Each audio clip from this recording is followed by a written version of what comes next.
theories of social change. There are many theories related to the social change. In that, we will talk about only few of them.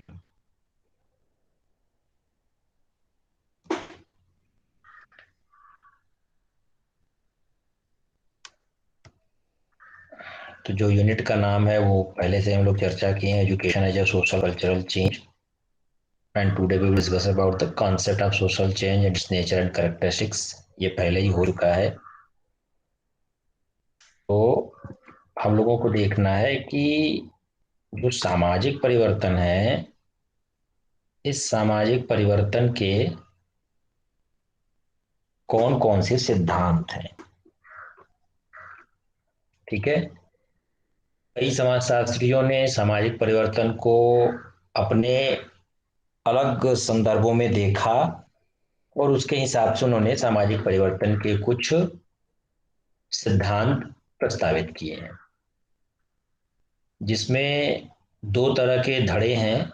एक धड़ा मानता है historical materialism को, और जो दूसरी शाखा है वो इवोल्यूशनरी पर्सपेक्टिव को मानता है। कुछ लोग ऐसा मानते हैं कि हिस्टोरिकली जैसा चलता चला आ रहा है ऐसा ही है ना। समाज में किसी प्रकार का कोई ऐसा नहीं कि कहीं से कोई चीज इजाद हुआ हो। लेकिन जो इवोल्यूशनरी पर्सपेक्टिव को मानने वाले हैं, जो विकासीय संदर्भ में समाज को देखते हैं, वो सामाजिक परिवर्तन को भी उद्विकासी क्रम में समझते हैं। जैसे जब जीवों की उत्पत्ति के बारे में वैज्ञानिकों ने या जीव वैज्ञानिकों ने जब बात करना शुरू किया, तो जीव वैज्ञानिकों का एक धड़ा ऐसा भी था जिसका ये मानना था कि जीव कहीं से उत्पन्न नहीं हुए हैं, ये तो जैसे है वैसे ही चलता चला आ रहा है। इसमें कोई इवोल्यूशन नहीं है, कोई चेंज नहीं है, कोई म्यूटेशन नहीं है। एज सच जैसे है वैसे ही ये चलता चला रहा है। कुछ लोग इसमें विश्वास करते हैं, और कुछ ऐसे भी जीव विज्ञानी थे जिन्होंने इसमें विश्वास किया कि नहीं, ऐसी बात नहीं है, इसमें इवोल्यूशन हुआ। एक कोशिकीय प्राणी से बहुकोशिकीय प्राणियों का निर्माण हुआ, यूनिसेलुलर ऑर्गेनिज्म से मल्टीसेलुलर ऑर्गेनिजम्स बने।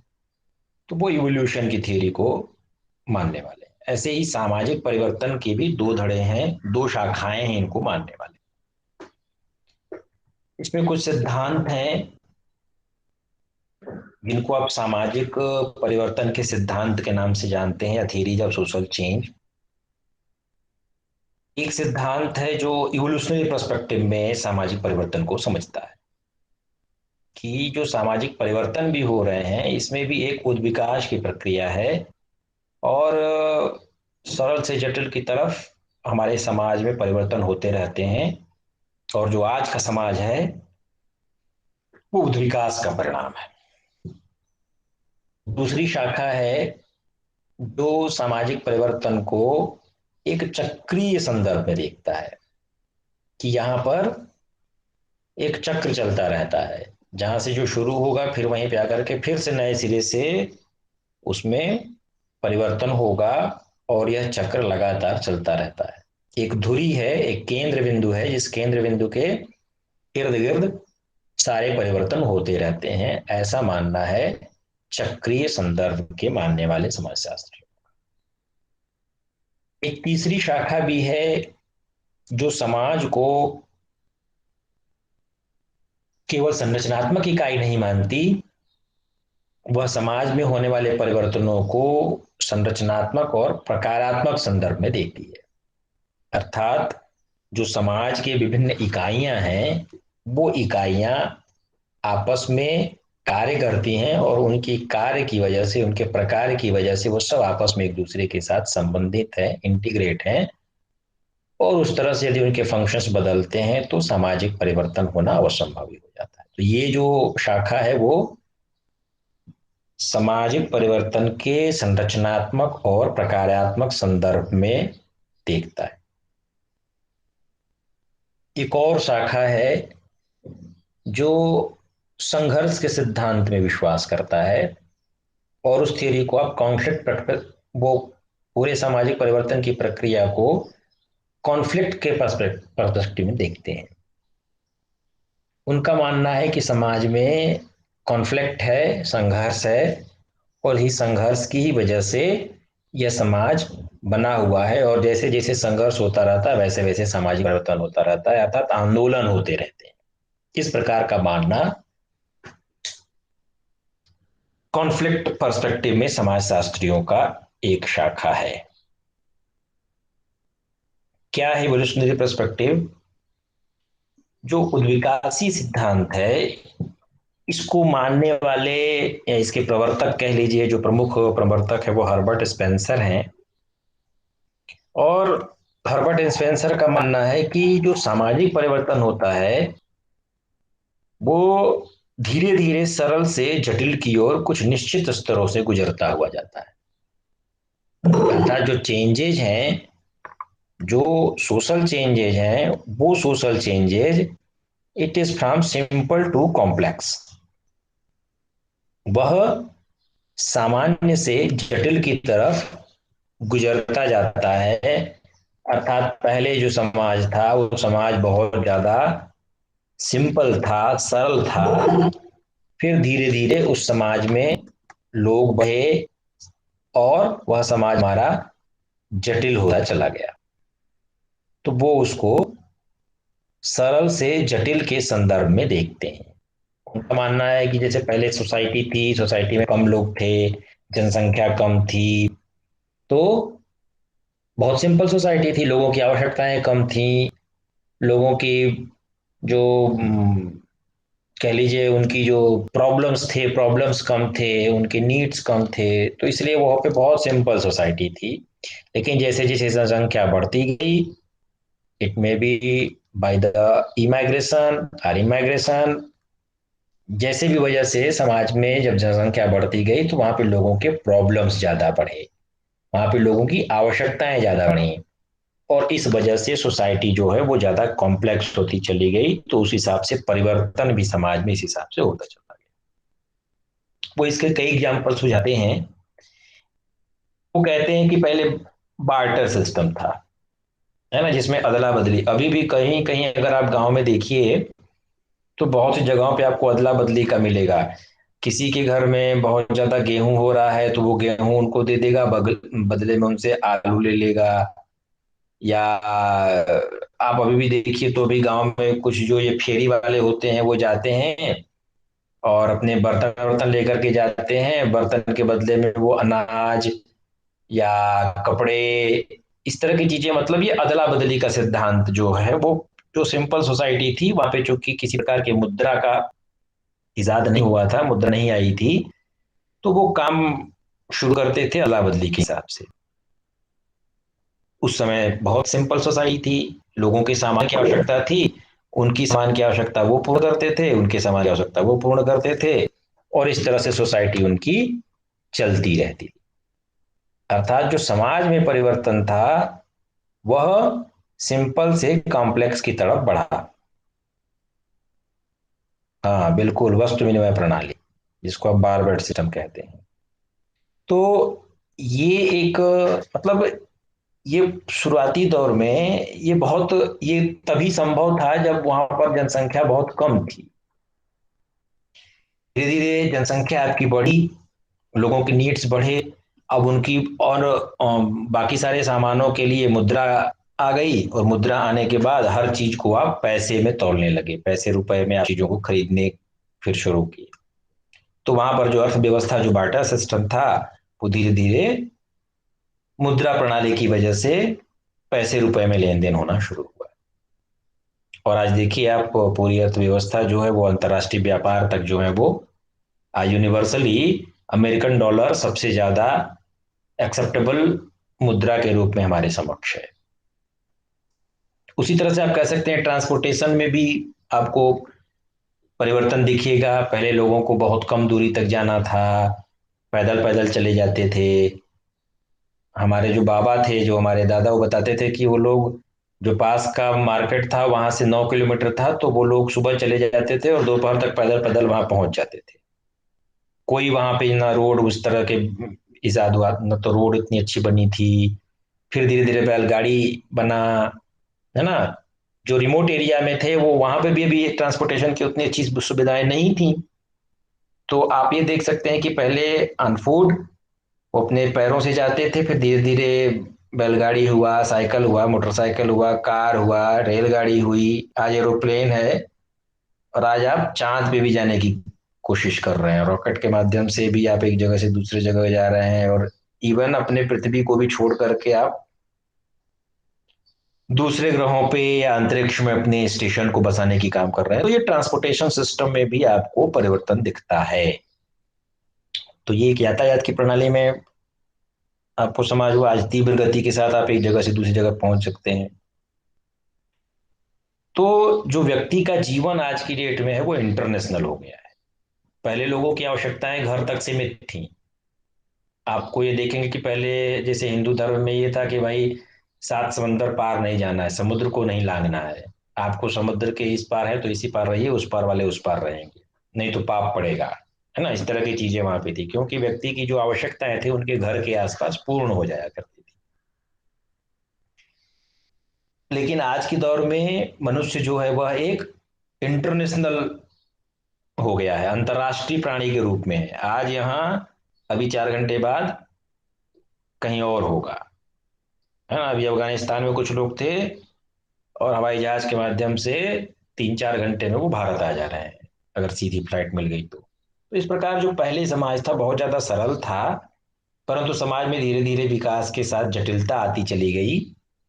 और आज का जो समाज हमको दिखता है ये एक इवोल्यूशन का परिणाम दिखाई देता है। अर्थात यहाँ पर इवोल्यूशन है, उद्विकास हुआ, धीरे धीरे जटिलता बढ़ती चली गई। आप इसको स्पीसीज से भी समझ सकते हैं। पहले यूनिसेलुलर ऑर्गेनिज्म था, तो एक ही सेल में एक्सक्रीशन भी, डाइजेशन भी, सर्कुलेशन भी, रिप्रोडक्शन भी सब एक ही सेल में, एक ही कोशिका में होती थी। धीरे धीरे कॉम्प्लेक्सिटी बढ़ती चली चली गई, ऑर्गन सिस्टम बना, फिर आपकी पूरी बॉडी में अलग अलग काम करने के लिए, फंक्शन करने के लिए अलग अलग बन गए। तो इस तरह से आपकी जो बॉडी वो मल्टी सेलुलर ऑर्गेनिज्म में कन्वर्ट हो गई और हर सेल के अपने निश्चित कार्य परफॉर्म होने लगे। तो जब सोसाइटी कॉम्प्लेक्स हो गई तो यहाँ पर डिवीजन ऑफ लेबर हुआ, स्पेशलाइजेशन हुआ कि अमुक अमुक व्यक्ति ये कार्य करेगा। तो 4 प्रकार के वर्ण व्यवस्था के बारे में बात करी गई। तो जो समाज में किसी प्रकार के कोई व्यवस्था नहीं थी, सब लोग हर काम कर लिया करते थे, कोई स्पेशलाइजेशन नहीं था, वो धीरे धीरे बढ़ता चला गया और लोग स्पेशलाइज्ड होते चले गए। अमुक कास्ट के लोग या अमुक वर्ण के लोग अमुक कार्य ही करेंगे, वो उनका पेशा हो गया, जिसको आप कहते हैं पेशा। तो ये इवोल्यूशनरी सिद्धांत में हर्बर्ट स्पेंसर इसी बात को कहते हैं कि जो सोसाइटी है वो सोसाइटी सिंपल से कॉम्प्लेक्स की तरफ उद्विकसित हुई है। सम, एक करिए सरल से जटिल की तरफ उसका उद्विकास हुआ है। इस सिद्धांत को हर्बर्ट स्पेंसर के जितने भी फॉलोअर्स थे उन लोगों ने इसमें अपना विश्वास रखा है। दूसरा सिद्धांत है जिसको कि आप साइक्लिक पर्सपेक्टिव में उसको देखते हैं। हालांकि कुछ समाजशास्त्री ये भी मानते हैं कि इसको साइक्लिक कहना ठीक नहीं है। है ना, साइक्लिक का मतलब कि आप एक जगह से चले, जैसे आपका ये साइकिल, साइकिल का मतलब क्या हुआ, यदि आप साइक्लिक प्रोसेस में होंगे तो जैसे मान लीजिए आप यहाँ से चलना शुरू करते हैं, तो यहाँ से आप ये, अगर आप ये फॉलो करते हैं चक्र, तो आते आते आते आते फिर यहीं आ जाए। मतलब जो ओरिजिनल स्थिति थी, जो शुरुआत में आपकी जो ओरिजिनल पॉइंट है जहां से आप चलना शुरू किए थे वहीं फिर आ जाए। तो बहुत से समाजशास्त्रियों का ये मानना है कि ऐसा संभव नहीं है कि सामाजिक परिवर्तन चक्रीय हो, अर्थात जहां से शुरू हो वहीं पे फिर से आकर के शुरू हो जाए, वहीं से फिर से शुरू हो। तो इसलिए कुछ लोग इसको, इसका विरोध भी करते हैं, ये इसकी मान्यता को नहीं देते कि नहीं, इसको साइक्लिक कहना ठीक नहीं है। तो आप ये देखते हैं कि मैकएबर पेज ने एक पैटर्न वो भी दिया था, वेब लाइक, है ना, जिसको उन्होंने तरंगीय पैटर्न के रूप में समझते हैं। तो साइक्लिक प्रोस्पेक्टिव में हम बात करते हैं कि साइक्लिक प्रोस्पेक्टिव क्या है। तो साइक्लिक प्रोस्पेक्टिव के जो मानने वाले जो विभिन्न समाजशास्त्री हैं, वो समाजशास्त्री में जो मुख्य नाम आता है वो है विल्फ्रेडो पेरेटो का, ऑसवाल्ड जी स्प्लिंगर का, सोरोकिन का, ऐसे ही टाइनबी का भी नाम इसमें आता है। ऐसे कुछ जो इस सिद्धांत के या इस पर्सपेक्टिव में जिनका विश्वास है, वो उनका मूल मान्यता है कि चक्री सिद्धांत को सामाजिक परिवर्तन फॉलो करता है, और जो समाज में परिवर्तन होते हैं वह एक चक्र में चलते रहते हैं, जहां से शुरू हुआ वहीं तक खत्म हो जाते हैं। इसलिए उनका कहना है कि सामाजिक परिवर्तन जहां से आरंभ होता है अंत में वहीं घूमकर वहीं पहुंचकर समाप्त होता है। ये साइक्लिक पर्सपेक्टिव में मानने वालों का उनका अपना विचार है।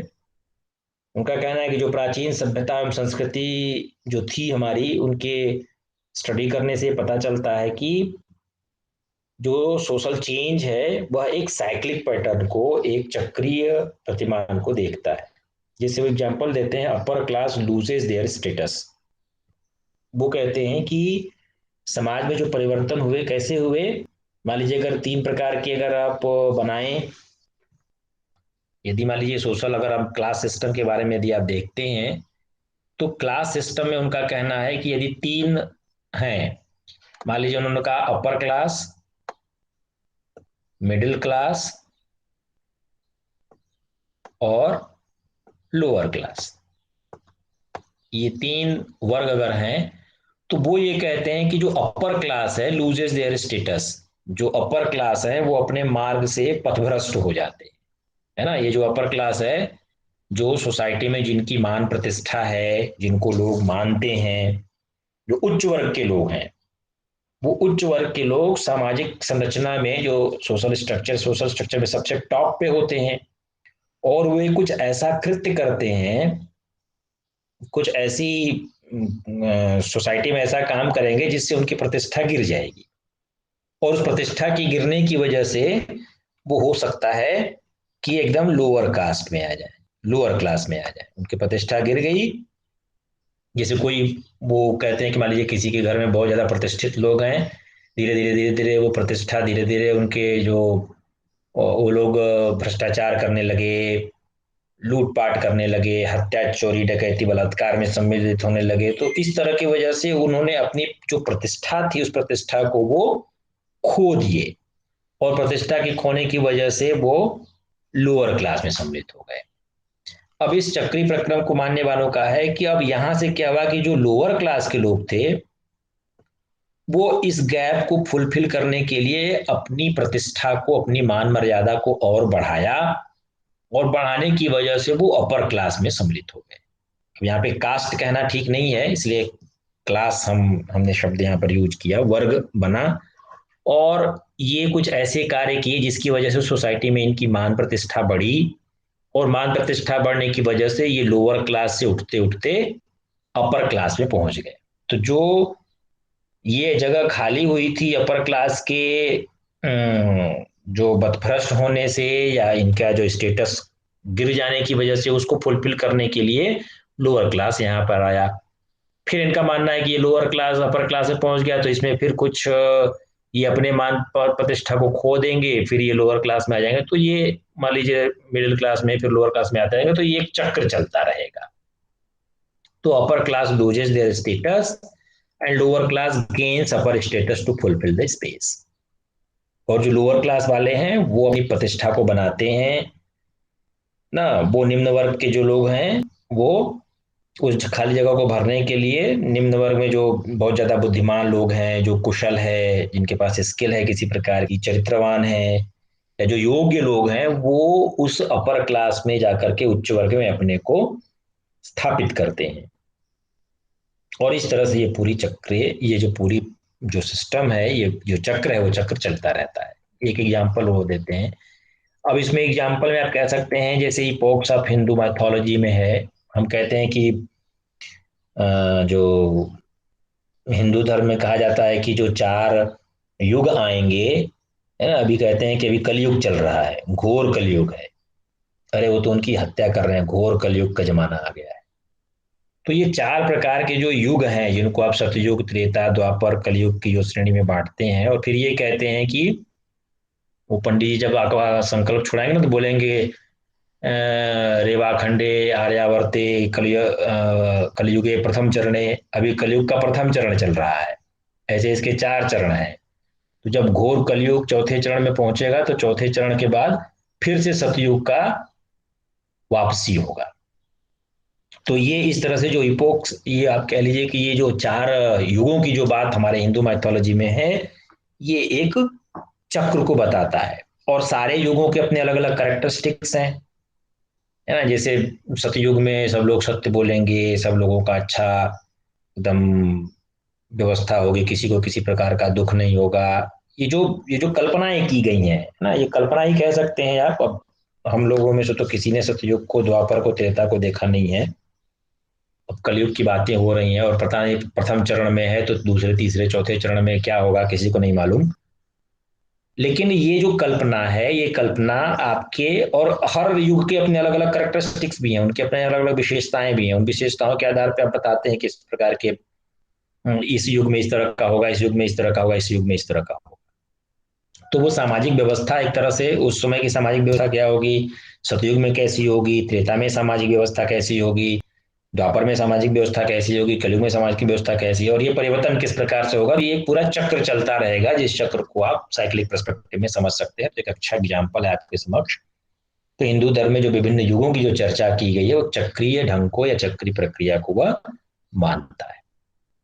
तो इस तरह से विल्फ्रेड पैरेटो या इनके जो मानने वाले जो अलग जो समाज शास्त्री हैं, जिनका मानना है कि कोई उद्विकास नहीं होता, बल्कि जो समाज में परिवर्तन होता है वो समाज में परिवर्तन एक चक्रीय रूप में चलता है। तीसरा जो शाखा कह लीजिए सामाजिक परिवर्तन को मानने वाले, उसमें मुख्यतया जो इसके समर्थक हैं, उसमें दुर्खिम का नाम आता है, मैक्स वेबर का नाम आता है, पार्सन्स का नाम आता है, मर्टन का नाम आता है। जिसमें आप लोग पार्सन्स का सोशल सिस्टम थियरी, मर्टन का फंक्शनल थियरी के बारे में आप लोग जानते हैं। इन्होंने कैसे सामाजिक व्यवस्था को कैसे बनाए रखा जाता है, सामाजिक व्यवस्थाएं कैसे चलती हैं, इसके समक्ष या इसके संदर्भ में उन लोगों ने अपने प्रकार की अवधारणा को दिया है कि सोसाइटी में जो समाज चलता है, वो समाज के पीछे अल्टीमेटली जो ड्राइव है वो फंक्शन है। अर्थात विभिन्न स्टेटस पे, विभिन्न पद प्रतिष्ठा पे बैठे हुए व्यक्ति जिन भूमिकाओं का निर्वहन करते हैं, उन भूमिकाओं से ही मिलकर के समाज बना हुआ है। और भूमिकाओं में यदि परिवर्तन होता है तो सामाजिक परिवर्तन अवश्यंभावी है। तो structure of society maintains by many units, किसी भी सोसाइटी की जो स्ट्रक्चर है, उसकी जो संरचना है, वो संरचना उसके विभिन्न इकाइयों से मिलकर के बनी हुई है। समाज अपने में अखंड नहीं है, उसकी विभिन्न प्रकार की इकाइयां हैं, विभिन्न प्रकार के खंड हैं, भाग हैं, और वो सब भाग आपस में एक दूसरे के साथ प्रकारात्मक रूप से जुड़े हुए हैं। और उनका जो प्रकार है, उनका जो फंक्शन है, प्रत्येक इकाई अपने में अलग प्रकार के फंक्शन, अलग प्रकार के प्रकारों को करती है।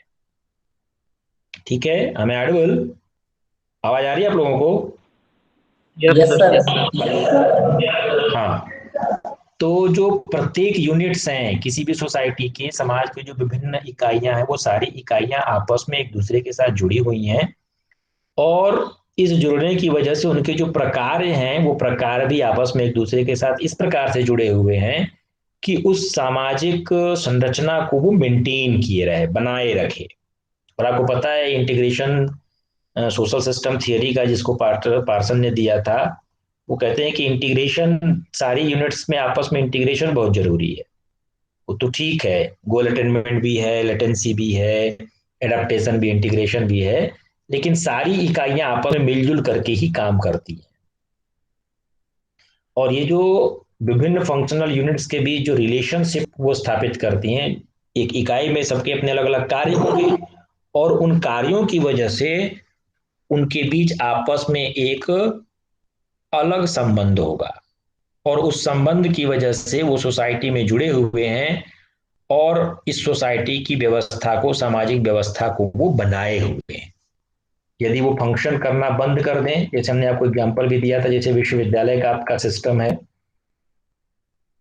यहाँ पर विश्वविद्यालय के एक स्ट्रक्चर है, और यहाँ पे इसके विभिन्न स्टेटस पे विभिन्न जो उनकी भूमिकाओं का निर्वहन करने के लिए वो फंक्शंस को परफॉर्म करते हैं, जिसकी वजह से विश्वविद्यालय की व्यवस्था बनी हुई है।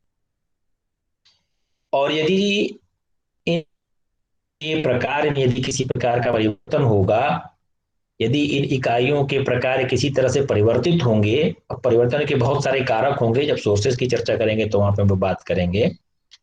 अगर फंक्शन में किसी भी तरह यदि परिवर्तन हुआ, तो वो परिवर्तन अर्थात उनके प्रकारों में, इकाइयों के प्रकारों में होने वाले परिवर्तन सामाजिक परिवर्तन का कारण बनते हैं। सामाजिक परिवर्तन अपने से नहीं होता। स्ट्रक्चरल फंक्शनलिज्म पर्सपेक्टिव में मानने वाले दुर्खिम, बेवर, पार्सन, मर्टन और के सहयोगियों का ये मानना है कि समाज में परिवर्तन समाज की इकाइयों के प्रकारों में होने वाले परिवर्तन का परिणाम। तो अगर फंक्शन चेंज हो गया तो सोशल चेंज, सामाजिक परिवर्तन हो जाएगा। अभी आप लोग लेटेस्ट स्टडी पढ़ रहे हैं कि लगभग जो सेकेंडरी स्कूल्स के विद्यालय हैं या सेकेंडरी स्कूल्स के जो विद्यार्थी हैं उसमें से 41% से नियर अबाउट 41% स्टूडेंट्स के पास ही ये डिवाइसेस, जो एंड्रॉयड फोन है, जो अवेलेबल हैं, जहां तक ये कोविड 19 की सिचुएशन में उन तक ये आपका प्रेजेंटेशन है, लर्निंग स्टडी मटेरियल आपका ये चल पा रहा है। बाकी अधिकतर स्टूडेंट्स के पास, 50% से भी ज्यादा विद्यार्थियों के पास ये सिस्टम नहीं है।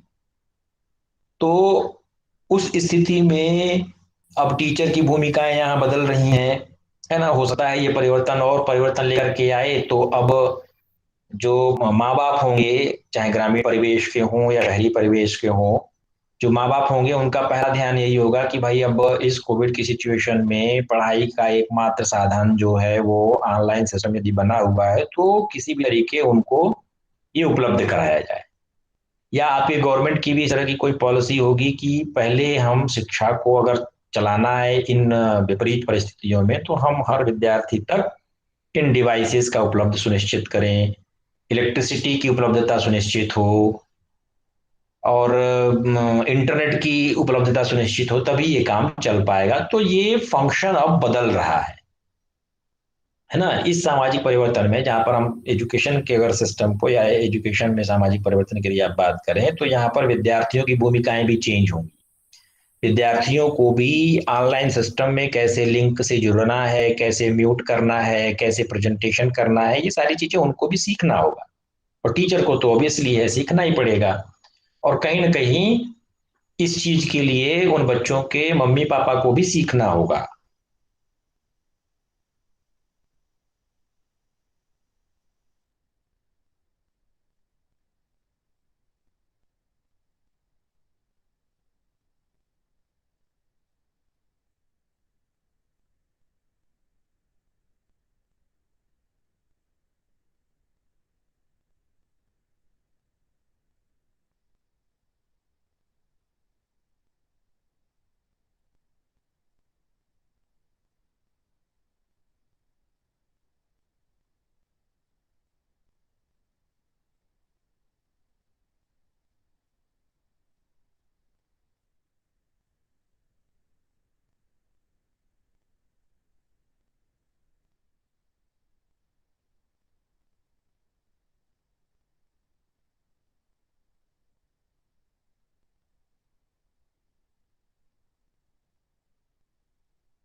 Hello. Yes sir. Yes sir.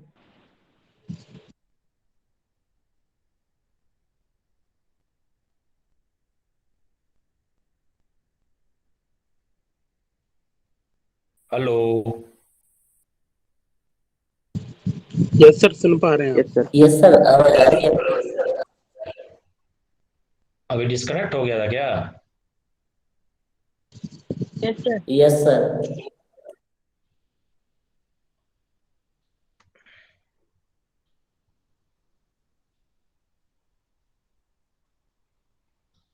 तो हम स्ट्रक्चरल फंक्शनल पर्सपेक्टिव में बात कर रहे थे कि आपकी जो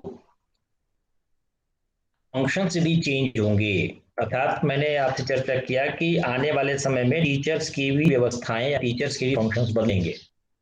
और जब टीचर्स के फंक्शन बदलेंगे तो निश्चित रूप से जो एजुकेशनल सोशल सिस्टम है या जो एजुकेशनल सोसाइटी है, इस एजुकेशनल सोसाइटी में परिवर्तन होगा। हर व्यक्ति आपको टेक्नो फ्रेंडली मिलेगा, हर व्यक्ति को इस तरह से काम करने आना पड़ेगा, तभी वो अपने आप को इस बदलती परिस्थितियों में अपने को एडजस्ट कर पाएगा। तो चौथा पर्सपेक्टिव है वो है कॉन्फ्लिक्ट का पर्सपेक्टिव।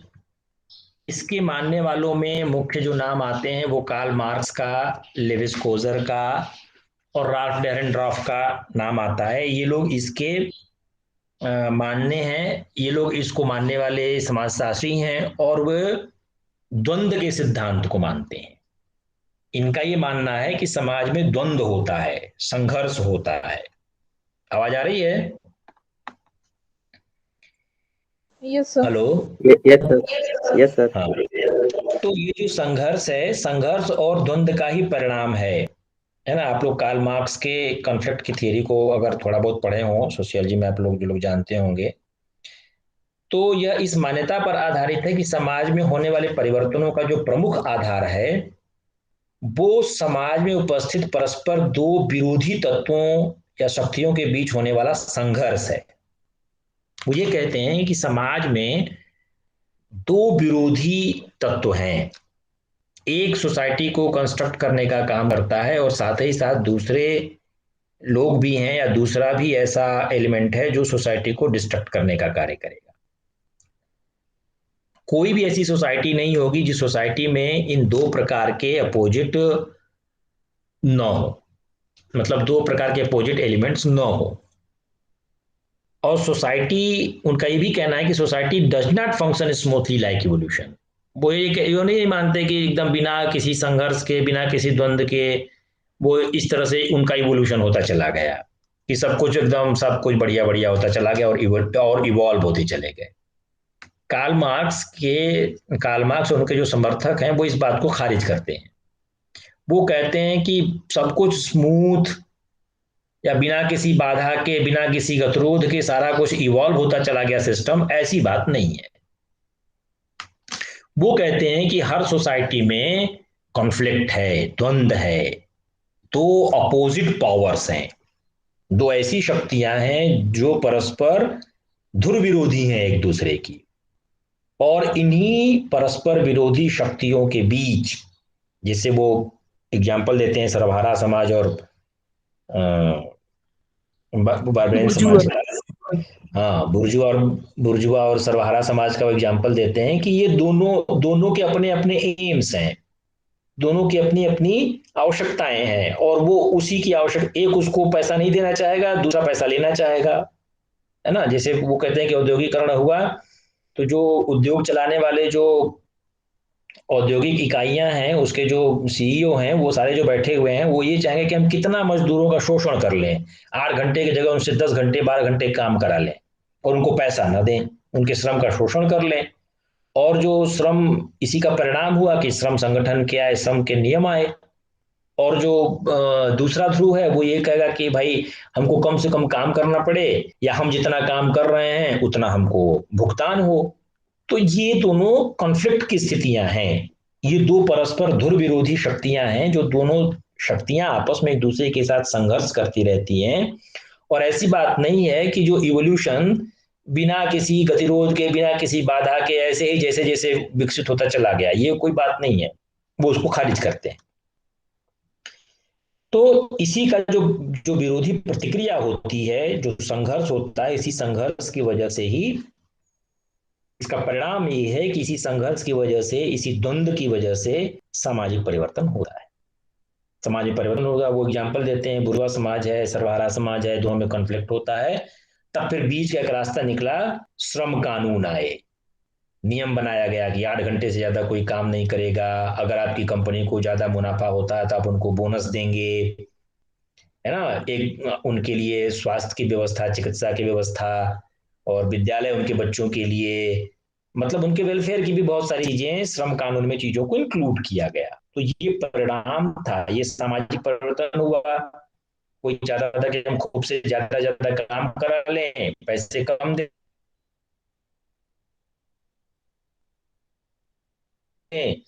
और उनका कोई वेलफेयर ना हो, बंधुआ मजदूर की तरीके के काम करें। तो श्रम कानून आए, श्रम कानून में उनके लिए भी अधिकार निश्चित किए गए।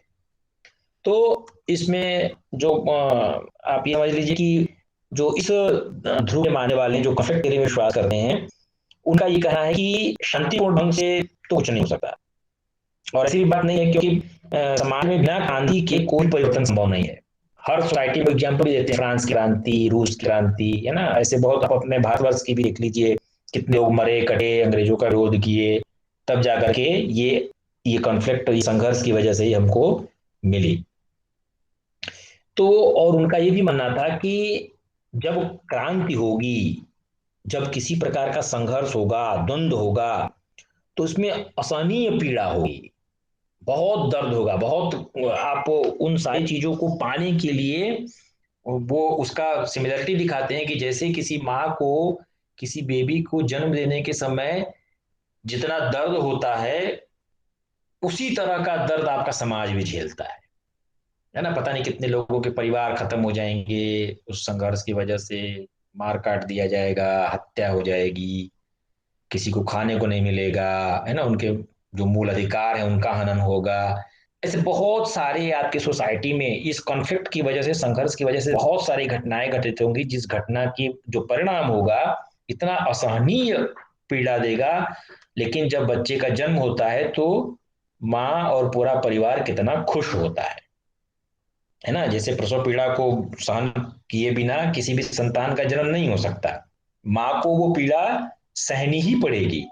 अब ये एक अलग बात है कि आजकल सिजेरियन चाइल्ड भी होने लगे हैं, है ना, तो उसमें उतनी पीड़ा नहीं होती। लेकिन एक नेचुरल सिस्टम में यदि आप बात करें, जो जो प्राकृतिक घटनाक्रम जो अगर होता है, तो वहां पर एक उस तरह की ये कॉन्फ्लिक्ट की स्थिति बनेगी। और जब ये संघर्ष होगा, दो परस्पर विरोधी ध्रुव आपस में संघर्ष करेंगे, द्वंद्व करेंगे, तो उसका परिणाम बहुत सुखद होगा।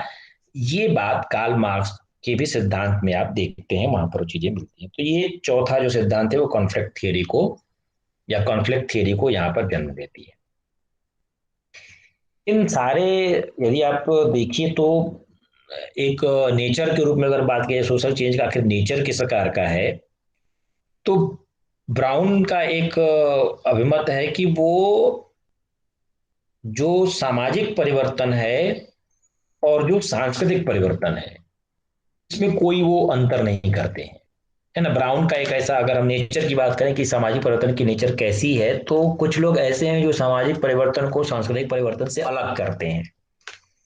वो ये मानते हैं कि सामाजिक परिवर्तन एक अलग चीज है और सांस्कृतिक परिवर्तन एक अलग चीज है। लेकिन ब्राउन का मानना है कि सामाजिक परिवर्तन और सांस्कृतिक परिवर्तन में किसी प्रकार का कोई भेद नहीं है। जो सामाजिक परिवर्तन है वही सांस्कृतिक परिवर्तन भी है, सामाजिक परिवर्तन ही सांस्कृतिक परिवर्तन है, इसमें किसी प्रकार का भेद नहीं है, दोनों को एक मानते हैं। लेकिन कुछ ऐसे भी समाजशास्त्री हैं जो सांस्कृतिक परिवर्तन को सामाजिक परिवर्तन से अलग मानते हैं। ठीक है, इसमें एक सिद्धांत है कल्चरल लैग का।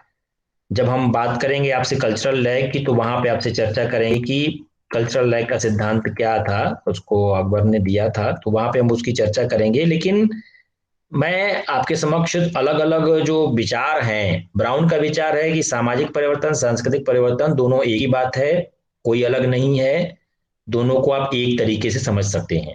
अर्थात समाज में होने वाले परिवर्तन, उसके बहुत सारे कारक हैं, चाहे फंक्शन में चेंज हो रहा हो, चाहे संघर्ष की वजह से हो रहा हो, चाहे किसी चक्र को फॉलो कर रहा हो, या फिर उद्विकास का प्रक्रिया हो, वो सारी चीजें ही आपके सांस्कृतिक परिवर्तन ही है। वो जो सामाजिक परिवर्तन है वो सांस्कृतिक परिवर्तन, दोनों में किसी प्रकार का भेद नहीं है। एक प्रकृति ब्राउन के अभिमत में ये है। एक दूसरा भी एक समाजशास्त्री हैं चोपिन, और चोपिन ने जो सामाजिक परिवर्तन है उसको सांस्कृतिक परिवर्तन के परिप्रेक्ष्य में देखा है कि सांस्कृतिक परिवर्तन को वो सामाजिक परिवर्तन को ही सांस्कृतिक परिवर्तन के रूप में देखते हैं। वो तीन प्रकार के कल्चर की बात करते हैं।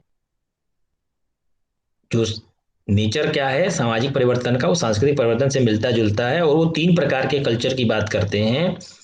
एक कहते हैं मटेरियल कल्चर, जिसको वो भौतिक संस्कृति कहते हैं।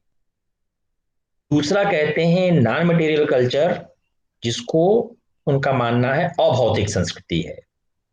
और तीसरा है कंपोजिट कल्चर, जिसको आप संयुक्त संस्कृति कह सकते हैं। ये अलग अलग समाजशास्त्रियों के अपने अलग अलग विचार हैं, उनके अपने अलग अलग एक तरह से कह लीजिए अभिमत है, जो सामाजिक परिवर्तन के संदर्भ में उन्होंने किया। तो चोपिन का भी मानना है कि जो संस्कृति में होने वाला परिवर्तन है उसको वो सांस्कृतिक परिवर्तन कहते हैं। और तीन प्रकार की संस्कृतियों को वो कैटेगराइज करते हैं। एक संस्कृति वैसी है जिसको उन्होंने कहा भौतिक संस्कृति, अर्थात इस प्रकार की संस्कृति जिससे सामाजिक व्यवस्था बनती है ना, उस प्रकार की संस्कृति जिससे आपकी सामाजिक व्यवस्था बनती है, सामाजिक तंत्र जिससे बनता है। और दूसरे प्रकार की जो संस्कृति है वो संस्कृति है नॉन मटेरियल कल्चर, जिसको उन्होंने वैल्यूज कहा, आइडियाज कहे, जो हमारे मूल्य हैं, है ना। एक तरह से कह लीजिए मटेरियल कल्चर को आप संरचनात्मक परिप्रेक्ष्य में समझ सकते हैं, जिसको आप समाज के संरचनात्मक पक्ष की यदि बात करें, जिससे मिल करके जो संरचनावादी विचारधारा अगर आप बात करें, तो चोपिन ने इन सभी विचारधाराओं को एक जगह रख करके प्रस्तुत करने की कोशिश की है कि जो समाज में उसके ऊपर से जो समाज की इकाइयां हैं, जो उसकी यूनिट्स हैं, जिसकी वजह से समाज का स्ट्रक्चर, समाज की संरचना जो बनी हुई है, अर्थात जो सामाजिक व्यवस्था है, उस सामाजिक व्यवस्था को कहते हैं, जो बनी हुई सामाजिक व्यवस्था, जो संरचना आपको ऊपर से दिखाई दे रही है, वो मटेरियल कल्चर है, वो भौतिक संस्कृति है, जो आपको समझ दिखाई दे रही है, जिस सिस्टम को आप समझ पा रहे हैं, उसकी अलग अलग इकाइयों को आप देख पा रहे हैं। जैसे समाज है, समाज में चिकित्सा व्यवस्था है, शिक्षा है, सुरक्षा है, न्याय है, यातायात है ना, ऐसे बहुत सारे, वस्तु विनिमय है, व्यापार है, राज व्यवस्था है। इन सब चीजों को मिला करके आप कह सकते हैं कि समाज इन सारे इकाइयों से मिलकर के बनी है, जो कि उस समाज की मटेरियल कल्चर या भौतिक संस्कृति का निर्माण करती है। एक दूसरे प्रकार की भी संस्कृति है जिसको उन्होंने अभौतिक संस्कृति कहा है, और अभौतिक संस्कृति के अंतर्गत हर सामाजिक व्यवस्था के अपने कुछ वैल्यूज हैं। कोई सा भी सामाजिक व्यवस्था होगी, उस सामाजिक व्यवस्था के अपने कुछ मूल्य होंगे, जिन मूल्यों पर ही वो समाज चलेगा। और हर समाज की अपने कुछ आदर्श होंगे, उन आदर्शों को वो कभी नहीं छोड़ेगा, चाहे वो परिवार हो। जैसे आप अगर रिलीजन को ही ले लीजिए, तो रिलीजन में भी आपके अलग अलग आइडियल्स हैं, आपके अपने अलग अलग वैल्यूज हैं। या अगर आप एक सेकुलर स्टेट की बात करते हैं, जैसे हम कहते हैं कि भारत एक लोकतंत्रात्मक सेकुलर राज्य है, सेकुलर स्टेट है, तो यहाँ पर आपके जितने भी कॉन्स्टिट्यूशनल आइडियल्स हैं, जो आपके संवैधानिक जो आदर्श हैं, उन संवैधानिक आदर्शों को चोपिन के हिसाब से नॉन मेटेरियल कल्चर या अभौतिक संस्कृति के अंतर्गत आप रख सकते हैं। हेलो, आवाज आ रही है आप लोगों यस को? Sir. Yes sir. Yes sir. दूसरी संस्कृति की बात करी उन्होंने बात किया है कि वो आपका नॉन मटेरियल कल्चर है, वो आपकी अभौतिक संस्कृति है, और उसमें आप वैल्यूज और आइडियल्स को सम्मिलित करते हैं। जैसे हम बार बार बात आपको इससे करते हैं कि हमारे संविधान का उद्देश्य है कि हमको एक लोकतंत्रात्मक समाजवादी ऐसे राज्य की स्थापना करनी है जहां पर धर्मनिरपेक्षता हो, स्वतंत्रता हो, समानता हो, बंधुता हो, धर्मनिरपेक्षता हो, ये सारे आइडियल्स हमने रखे हैं। तो अब ये तो आपको चीजें वो दिखाई वैसे देंगी नहीं, जो वैल्यू हैं वो तो उसमें छुपे हुए हैं, उसी के आधार पे आप काम करते हैं। हर व्यक्ति के अपने भी वैल्यूज होते हैं, है ना। तो यहाँ पर जो नॉन मेटेरियल कल्चर और भौतिक संस्कृति, किसी भी सोसाइटी के जो अपने वैल्यूज हैं, उनके जो अपने नॉर्म्स हैं, जो आइडियल्स हैं, उन सारी चीजों को वो कहते हैं कि वो हमारी अभौतिक संस्कृति है। और तीसरी संस्कृति वो कहते हैं कंपोजिट संस्कृति, कंपोजिट कल्चर, जिसको संयुक्त संस्कृति कहते हैं। और इसमें वो रखते हैं एडमिनिस्ट्रेशन को या शासन व्यवस्था को। ठीक है। और उनका ये मानना है कि यह जो शासन व्यवस्था है, जैसे हमारे यहाँ जो एडमिनिस्ट्रेशन है, यह शासन व्यवस्था इन्हीं दोनों का मिला जुला रूप है। अर्थात हमारी जैसी सामाजिक व्यवस्था है, उन सामाजिक व्यवस्था के अंतर्गत ही हमारे उसी सामाजिक व्यवस्था के अपने वैल्यूज हैं, उसके अपने आइडियल्स हैं, और ये दोनों मिलकर के ही किसी शासन व्यवस्था का निर्माण करते हैं। जैसे हम कहें, मान लीजिए भारत की सामाजिक सांस्कृतिक व्यवस्था, तो ये कंपोजिट कल्चर, यहाँ का एडमिनिस्ट्रेशन, मान लीजिए हम एक रूल एडमिनिस्ट्रेशन के रूप में हम संविधान को मानते हैं। संविधान हमारे लिए क्या है, हम उसी से गवर्न होते हैं, चाहे हमारी जुडिशरी हो, चाहे हमारा एजुकेशन हो, या फिर हमारी विधायिका हो, है ना, चाहे विधायिका हो, कार्यपालिका हो या न्यायपालिका हो, उन सब के लिए जो अल्टीमेट रूलिंग है, वो जो एडमिनिस्ट्रेशन है, वो हमारे लिए संविधान है, हमारे लिए कॉन्स्टिट्यूशन है। अब जितने भी राज्यों में जो शासन की व्यवस्था होगी, जो सरकारी तंत्र बनेगा, है ना, चाहे कोई सा भी राज्य हो, मध्य प्रदेश हो, छत्तीसगढ़ हो, उत्तर प्रदेश हो, बिहार हो, झारखंड हो, कोई सा भी जो राज्य व्यवस्था होगी, वो राज्य व्यवस्था इस संविधान के, मतलब हमारा जो सोशल स्ट्रक्चर है, जो सोशल सिस्टम है, उससे ऊपर नहीं जाएगा। वो एडमिनिस्ट्रेशन की व्यवस्था भी उन्हीं दायरों में कहेगा जो हमारे वैल्यूज, हमारे आइडियल्स हैं। ऐसा नहीं कि अगर कोई राज्य कहे कि हम तो अपने यहाँ चुनाव नहीं करेंगे, जो एक मुख्यमंत्री बन गया सो बन गया, जब तक उसकी डेथ नहीं हो जाए तब तक वही मुख्यमंत्री बना रहेगा। तो इस तरह से एडमिनिस्ट्रेशन नहीं चलेगा, क्योंकि हमारी सामाजिक व्यवस्था में लोकतंत्र की बात कही गई है।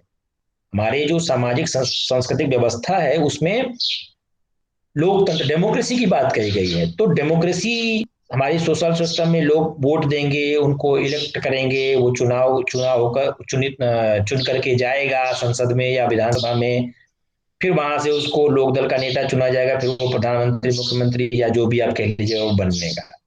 तो यहाँ पर इन दोनों का मिला जुला रूप जो सामाजिक व्यवस्था है, और सामाजिक व्यवस्था के जो मूल्य हैं, जो आदर्श हैं, उनके जो अपने मानक हैं, जो स्टैंडर्ड्स हैं, उन सब दोनों का मिला जुला रूप हमको एडमिनिस्ट्रेशन में दिखता है। तो जो एडमिनिस्ट्रेशन है, जो शासन व्यवस्था है, वह संयुक्त संस्कृति के रूप में चोपिन का मानना है कि वही हमारी संयुक्त संस्कृति का निर्माण करती है।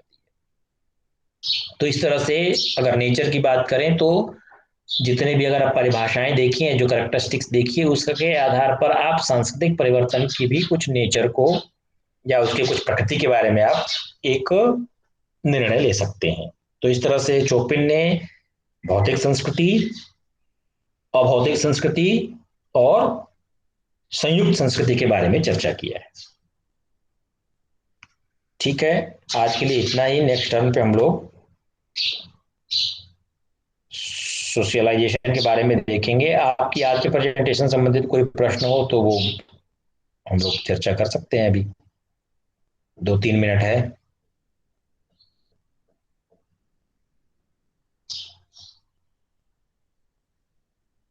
बताइए।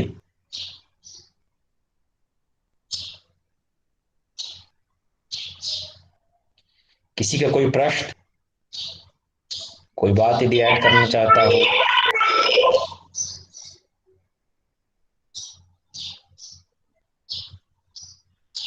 बोलिए। Hello sir. हाँ बोलिए शरद।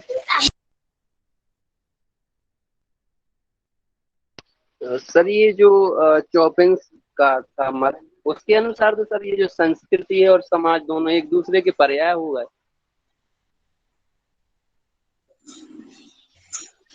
चाहे आप ब्राउन को कहिए या चोपिन को कहिए, ये दोनों लोग ये मान करके चलते हैं कि सामाजिक परिवर्तन और सांस्कृतिक परिवर्तन में कोई अंतर नहीं है। अर्थात वो सांस्कृतिक परिवर्तन को ही सामाजिक परिवर्तन का एक अंग मानते हैं, है ना। एक एक विचारधारा ये है, जो सामाजिक परिवर्तन में और सांस्कृतिक परिवर्तन में कोई अंतर ज्यादा विशेष नहीं करते, और वो सांस्कृतिक परिवर्तन को सामाजिक परिवर्तन का ही भाग मानते हैं कि जो सामाजिक परिवर्तन है उसी के अंतर्गत सांस्कृतिक परिवर्तन है, वही उसी में परिवर्तन, अगर सामाजिक परिवर्तन होगा तो सांस्कृतिक परिवर्तन होगा, ये उसके अंग के रूप में मानते हैं। इसलिए आपको ये लग रहा है कि जो हमने सोशल सिस्टम की बात करी कि वो आपका भौतिक संस्कृति के अंतर्गत है, और जो मूल्यों की विश्वासों की बात करी वो अभौतिक संस्कृति के अंतर्गत है, और इन दोनों का मिला जुला रूप आपको शासन के रूप में सांस्कृतिक संयुक्त संस्कृति के रूप में दिखता है। तो जाहिर सी बात है कि ये सामाजिक संस्कृति, सामाजिक परिवर्तन और सांस्कृतिक परिवर्तन में अंतर नहीं करते, है ना। इसलिए जी आपने सर। सामाजिक व्यवस्था को कहा कि सामाजिक व्यवस्था जो है वो मटेरियलिस्टिक कल्चर है या मटेरियल कल्चर है, इसीलिए उन्होंने कहा, क्योंकि दोनों में अंतर नहीं है। तो उन्होंने जो भौतिक संस्कृति के बारे में बात किया, तो जो सामाजिक व्यवस्था है, जो संरचनात्मक रूप से आप समझते हैं समाज को, उसको उन्होंने भौतिक व्यवस्था, भौतिक संस्कृति के अंतर्गत रखा, इसलिए आपको अंतर नहीं समझ में आया, और उन्होंने उसका अंग के रूप में माना है। सर लेकिन जो समाज होता है सर वो और भौतिक आवाज भी कट रही है होता है आपकी, अभौतिक। क्या कह रहे हैं शरद? सर मैं ये बोल रहा हूँ समाज तो अपना दोनों होता है, भौतिक भी होता है अभौतिक भी होता है।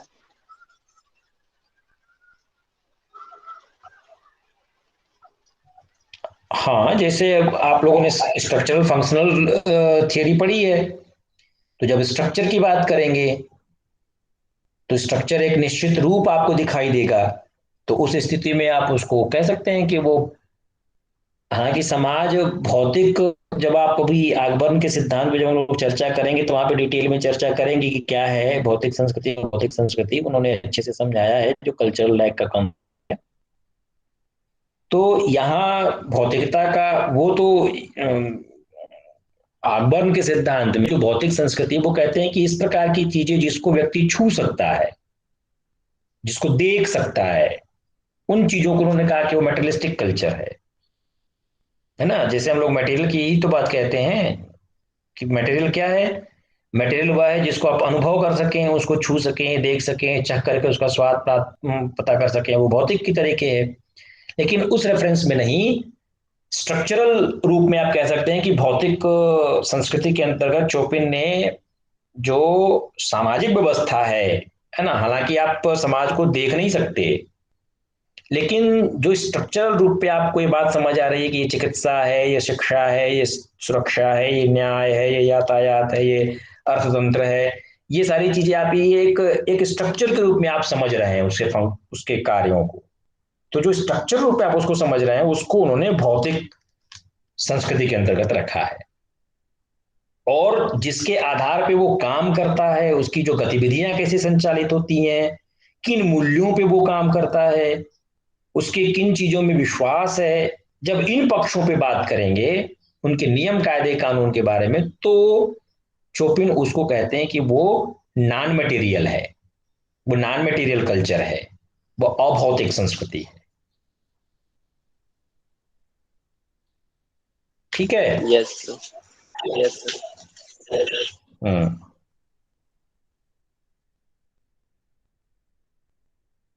Yes sir.